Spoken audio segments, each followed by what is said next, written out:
Hello, c'est HR, votre chroniqueur. Alors aujourd'hui, je vais vous parler des 2 premiers épisodes de la nouvelle série sur Disney+, Acolyte.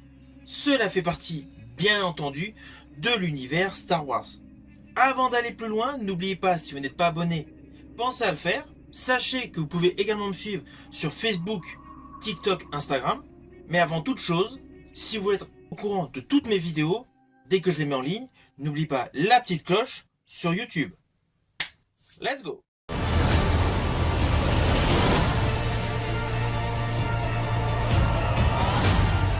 Sache que le destin qui t'attend n'est pas déterminé par une force anonyme. Si tu as envie de tirer le fil, alors tire-le. Ce choix t'appartient.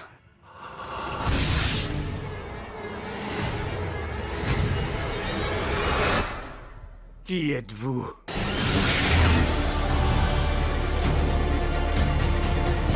Alors oui, c'est un fait, je fais partie de ceux qui sont fans de la saga Star Wars, de l'univers Star Wars. Cela n'empêche pas que j'ai mes préférences parmi les films, et c'est également le cas en ce qui concerne les séries, que ce soit animé ou en live action. D'ailleurs, en animé, je n'ai pas du tout apprécié la série Star Wars Resistance. Et en live action, j'estime que la série Boba Fett est en dessous de la série qui en est à 3 saisons, que j'affectionne particulièrement, Mandalorian. Bref, c'était pour vous faire un petit tour d'horizon sur mes préférences concernant l'univers Star Wars, que ce soit sur grand écran ou petit écran. Et bien là, avec cette nouvelle série Acolyte, pour l'instant, j'apprécie. Et j'estime même que cette série est partie pour être une bonne série. Surtout qu'elle est totalement innovante, vu qu'elle se déroule 100 ans avant tous les événements Star Wars que nous connaissons. De ce fait, il n'y a aucun personnage que nous connaissons. Là, nous sommes en totale immersion avec des personnages nouveaux. Et cela est de même en ce qui concerne les robots. Alors oui, il y a quelques éléments qui vont vous faire écho, notamment la Fédération du Commerce. La Fédération du Commerce qui était présente dans la trilogie épisodes 1, 2 et 3. Mais je vous rassure, ce ne sont pas du tout les mêmes personnages que vous avez découverts dans l'épisode 1 face à Obi-Wan Kenobi. Autre fait marquant de cette série, c'est la tenue des Jedi. On a eu l'habitude de les voir au fil de toute la saga cinématographique, de même qu'en série live action, avec des tenues claires et une cape marron foncé. Là, d'entrée de jeu, les Jedi sont habillés avec une tenue ocre, voire sable, et une cape blanche. Alors oui, ils ont une deuxième tenue de voyage avec une cape marron, mais cela n'empêche pas qu'en dessous ils ne sont pas habillés en blanc. Ils sont toujours habillés avec un ton taupe, voire ocre légèrement cendré. Ainsi, même sur le côté vestimentaire, cette série est totalement innovante. Ah oui, bien sûr. Avant d'aller plus loin dans mes explications, n'oublions pas le pitch de base. Alors donc, n'oublions pas que nous sommes donc 100 ans avant les événements de l'opus Star Wars épisode 1, la menace fantôme. Concrètement, nous sommes dans la dernière période où la Haute République dirige la galaxie. Et justement, il y a de nouveaux pouvoirs qui émergent du côté obscur. Alors pourquoi je vous dis cela? Tout simplement parce qu'on a l'habitude que les Jedi sont des gens bien, et d'entrée de jeu, nous découvrons une acolyte qui tue justement une Jedi. C'est le point de départ de cette histoire. Et d'ailleurs, plus l'on va avancer dans la série, on va s'apercevoir que ce fameux acolyte vient justement du côté obscur de la Force et a une mission principale, c'est-à-dire assassiner 4 Jedi.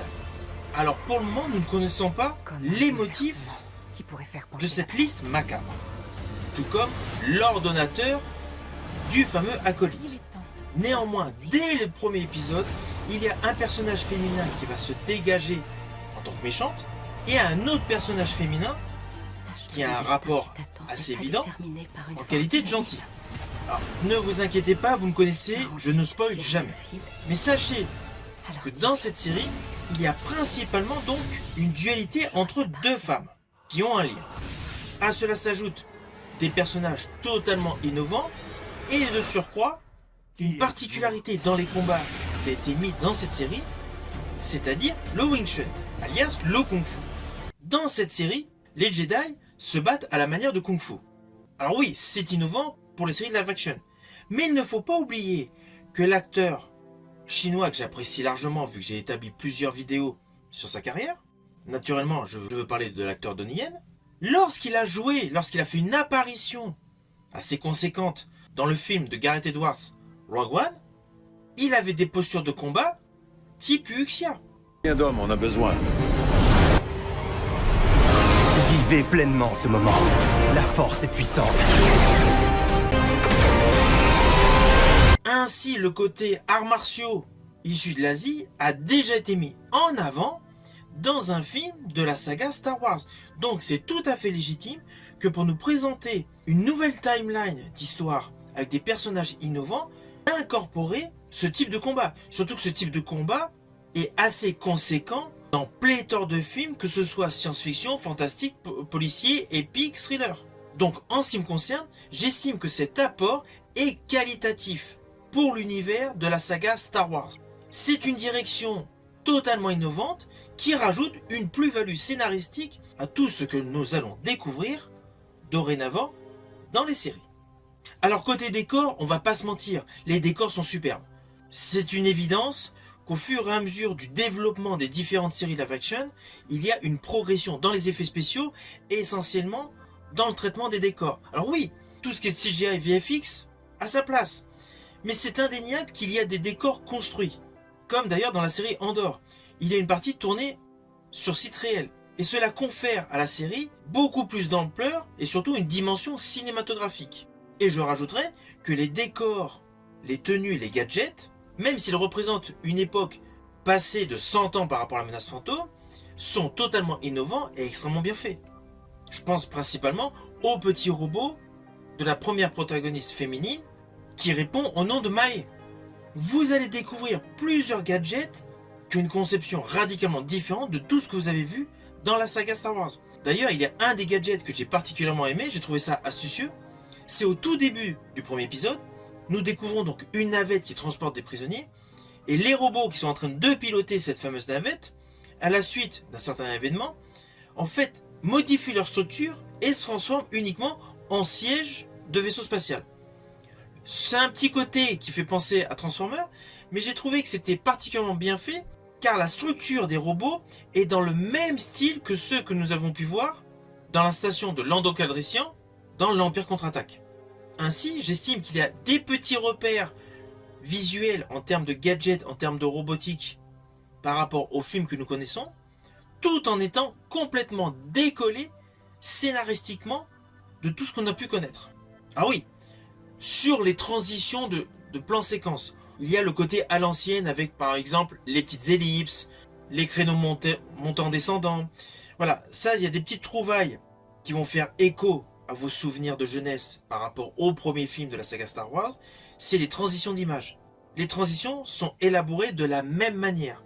Et je rajouterais que le côté effets spéciaux fait aisément penser principalement à l'épisode 1, la menace fantôme. Alors oui, Leslie Land, la scénariste productrice de cette série, l'a confirmé à moult reprises dans des conférences de presse, elle est fan de l'épisode 1, la menace fantôme, l'épisode 2, l'attaque des clones, et l'épisode 3, la revanche des Sith. De ce fait, c'est assez légitime de retrouver le même type de transition entre les plans séquences, et aussi le même style de design d'effets spéciaux. Lorsque vous allez découvrir Coruscant, vous allez vous apercevoir qu'elle fait largement écho au Coruscant que vous connaissez. Bien évidemment, avec moins de hauteur en termes de bâtiment, mais on est dans le même esprit. Alors attention à ce que je vais dire, cela peut s'apparenter à un spoil, mais c'est un petit détail que j'ai apprécié, car dans les épisodes Star Wars, j'apprécie le personnage des Wookiees, et justement, dans le deuxième épisode de cette série, vous allez découvrir un Wookiee, et un Wookiee qui a une particularité. Alors, je ne vais pas vous la dire, mais honnêtement, cela fait plaisir. Un petit côté innovant par rapport aux Wookiees. Cela n'a pas forcément été mis en évidence dans les films principaux, pourtant, cela a été souvent mis en exemple dans la littérature Star Wars. De ce fait, de voir ce détail se présenter dans cette série, c'est une bonne chose. Vous voyez, ce n'est pas vraiment un spoil. Alors sinon, concrètement, l'ensemble de cette série a surtout deux évidences marquantes. La première, c'est qu'en fait le titre de la série se réfère à un méchant, enfin je devrais dire une méchante, ce qui n'a jamais été le cas dans la saga Star Wars. Et l'autre particularité, c'est qu'au final, cette série est une enquête policière. Alors oui, jadis dans les films Star Wars, il y a un moment, donc le personnage Obi-Wan Kenobi, interprété par Ewan McGregor, effectue une enquête. Mais c'était assez fugace. Tandis que là, cette série, le thème et le fil conducteur de l'ensemble de la série, c'est une enquête policière. Une enquête avec des meurtres et bien évidemment des enquêteurs pour élucider qui fait les crimes et surtout pourquoi. Une fois de plus, j'estime que ce postulat est une très bonne innovation. Alors oui, il y a une petite chose que je tiens à préciser. Il y a un plan séquence que j'ai particulièrement aimé. Cela se passe entre l'acolyte et un Jedi. Durant un bref instant, le fameux Jedi a une position donc reposante de méditation et est protégé donc par une sorte de capsule invisible. L'interprétation de ce fameux acolyte qui combat et qui n'arrive pas à toucher le Jedi à cause de cette capsule que nous ne voyons pas, démontre une réelle implication de l'actrice dans ce personnage. Car honnêtement, faut pouvoir faire semblant taper dans le vide avec l'énergie du désespoir. J'ai trouvé que ce petit plan séquence est parfaitement calibré et surtout, une nouvelle fois, est innovant. Sache que le destin qui t'attend n'est pas déterminé par une force anonyme. Si tu as envie de tirer le fil, alors tire-le. Ce choix t'appartient.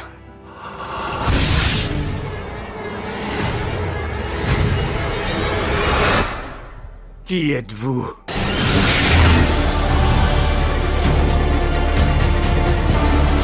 Alors au final, bien évidemment, je vous invite à découvrir ces deux premiers épisodes de la série Acolyte sur Disney+.